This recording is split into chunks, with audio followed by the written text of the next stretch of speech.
Olá a todos, muito mais uma vez bem-vindos ao meu canal.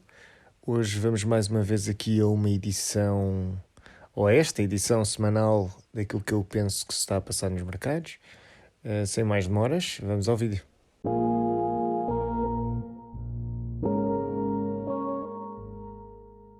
Para começar, tivemos então o Fed esta semana, em linha com o que eu estava à espera, no sentido em que a stance mantém-se muito a mesma coisa, no sentido em que o Fed vai ser reativo aos dados que cheguem, no sentido em que, enquanto a economia não melhorar, o Fed não vai apertar ou vai apertar as condições monetárias, ou aquilo que se chama o tightening monetário, portanto, subir as taxas de juro, reduzir planos de compra de ativos, etc. Ele foi claro nisso. No entanto, é preciso perceber que foi dito algo que tinha que ser dito, porque não havia outra hipótese, que foi, se a inflação subir, o Fed é obrigado a subir as taxas de juros e eles vão agir em concordância. Portanto, esta foi a comunicação do Powell.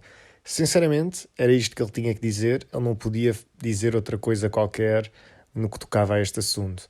Neste momento, como disse, nós estamos numa linha muito ténue e o Fed não pode parecer reativo. O que é que eu quero dizer com isto? Eu até acho que o Fed tem que fazer exatamente o contrário às vezes daquilo que é expectável, pelo menos para não parecer totalmente reativo ao que está a acontecer. Neste momento tivemos efetivamente uma subida substancial na inflação.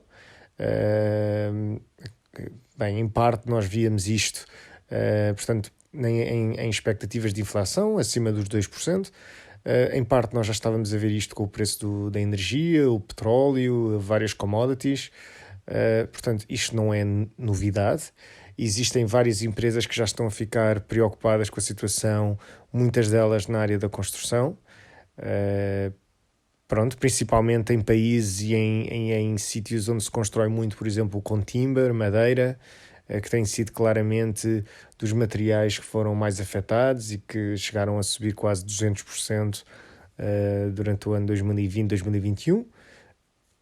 Apesar de terem tido uma grande subida em março, acabaram por recuperar outra vez para máximos agora no final portanto, agora em 2021. Agora, neste momento, parece-me que o preço a que os commodities estão e os valores a que estão ainda não ameaçam ou ainda não forçam a mão do Fed nem de outros bancos centrais. Como disse, ainda existem os Exchange Stabilization Funds para tentarem agarrar ou tentar controlar a situação. O Fed tem que, lá está, a comunicação neste momento é super importante para garantir que simplesmente não há um efeito cascata e um front-running para a inflação. Neste momento, aparentemente, ou para o trade da inflação. Os mídias fizeram um grande trabalho ao meterem aquele pânico todo nas últimas semanas e ter imensa gente a começar a fazer grandes apostas em commodities, oils e afins. E assim que o dinheiro começa todo a cair para um lado, assim que o trade começa a ficar crowded para um lado, é muito difícil que o movimento se estenda. Portanto, tivemos claramente aqui uma pausa na valorização dos commodities, vimos isto esta semana, que veio coincidir agora com uma queda nos mercados que também vem em linha com aquilo que nós falámos no final, ou neste vídeo a semana passada, de que eu estava à espera de uma fraqueza agora na terceira e na quarta semana. Falámos nisso, hoje o Nasdaq caiu cerca de 3%. Eu acho que a pausa nas commodities vai ser temporária. No entanto, esta pausa pode vir a dar espaço aos mercados a continuarem a subir a partir da terceira e quarta semana, portanto, a primeira semana de abril. Mas lá está, voltando aqui, eu não posso ignorar mais uma vez a importância do sistema de derivados. É importante que haja aqui uns sustos fortes, mas relativamente controlados, agora na terceira e na quarta semana de março. Atenção que isto é tudo um ambiente dinâmico. Se os mercados, ou se tivermos uns daqueles sustos como tivemos na terceira semana de março, em que o mercado cai 3, depois cai 2 e recupera, ou se mantém ali dentro do range da primeiro desvio padrão a 20 dias, parece-me que podemos ter então outra vez os fluxos, os cheques, os estímulos e a pausa na inflação, ou uma quebra devido a simplesmente, provavelmente também um excesso de produtos alavancados comprados no setor dos commodities, portanto aqui estamos a falar construção, energia, tudo o que temos visto subir a pique desde dezembro, janeiro, neste setor, acaba por ter aqui uma pausa, até porque os Vanna e Charm Flows funcionam ao contrário. Se tivermos efetivamente muitas call options a serem compradas e uma grande parte dos participantes está long, enquanto os market makers estão short calls. Tendencialmente isto não acontece, pelo menos em índices de equities. Normalmente estão short puts, short puts, long calls. Neste caso temos efetivamente uma grande parte dos agentes a tentar, ou dos participantes de mercado, tentar fazer front-running a este mercado de commodities, simplesmente pela quantidade de notícias e a quantidade de coisas que têm sido faladas.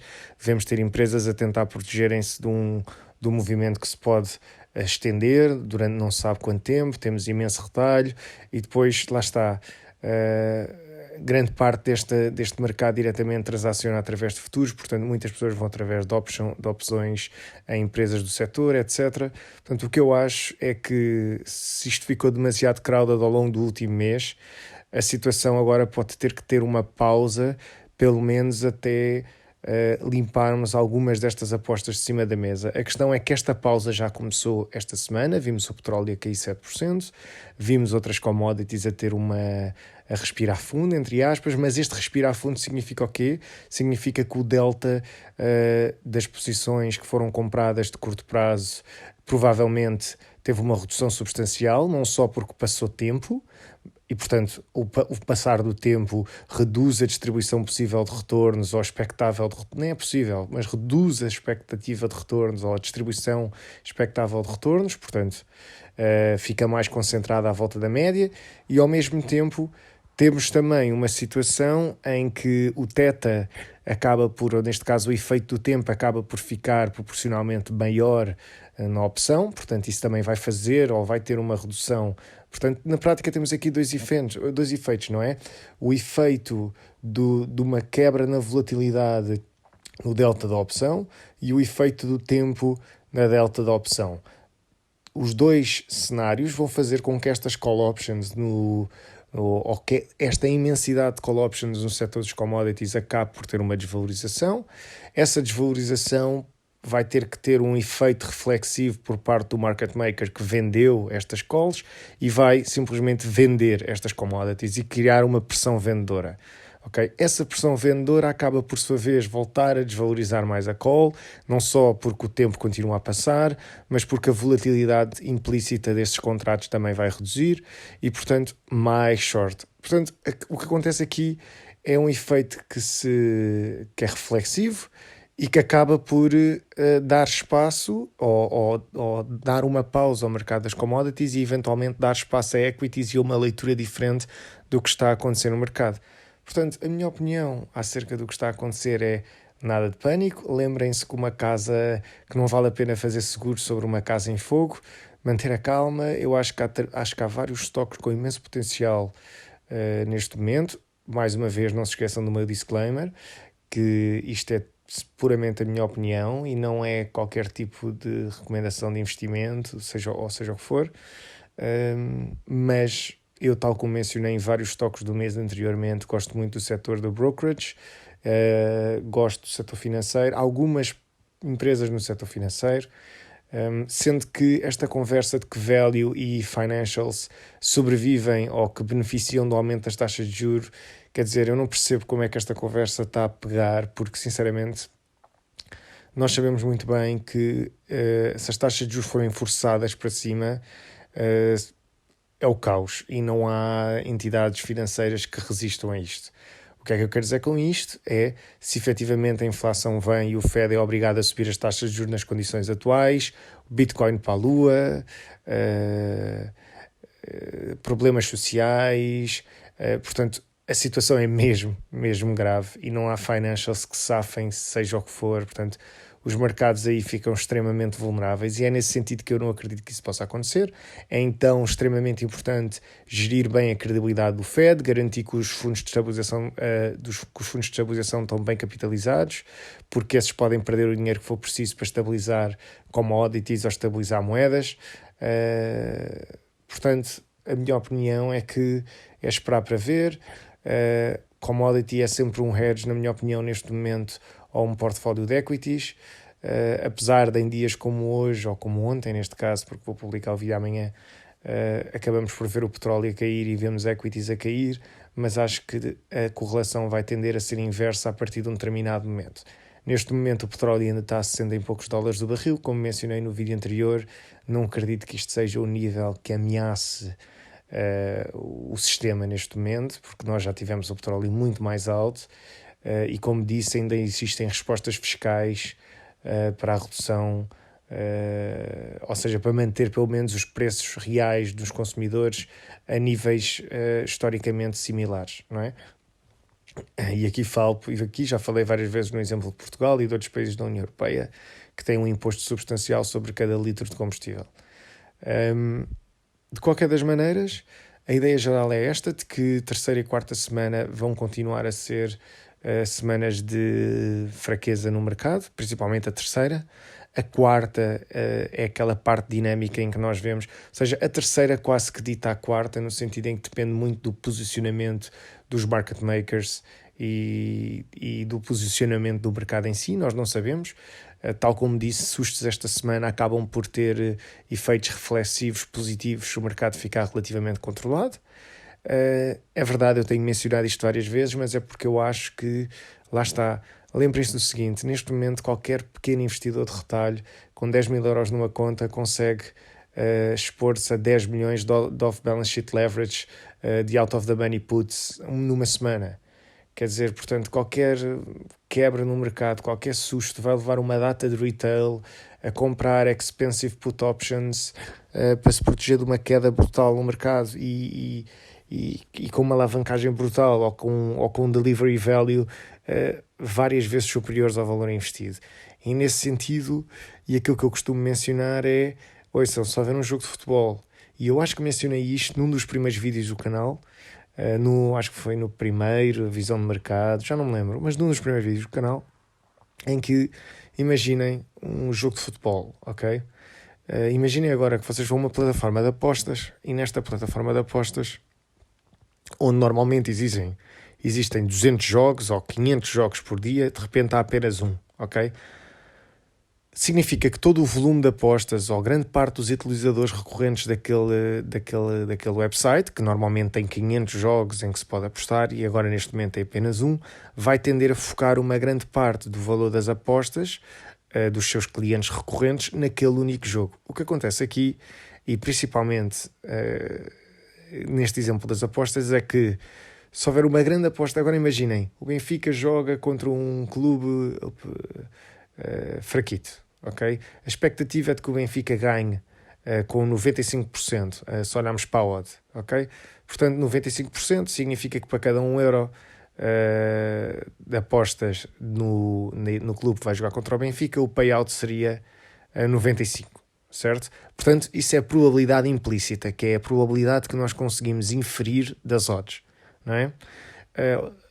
E se olharmos para isso, pronto, vemos esta probabilidade. Agora imaginemos que existe uma aposta de 1.000 milhões de euros, ok? De que o Benfica vai efetivamente ganhar o jogo, ok? Portanto, uma aposta de 1.000 milhões de euros que o Benfica vai ganhar o jogo, à partida ainda puxava a odd mais para cima e, portanto, agora 99% que ia ganhar se não existisse um influxo equivalente ou equiparado do outro lado da odd, não é?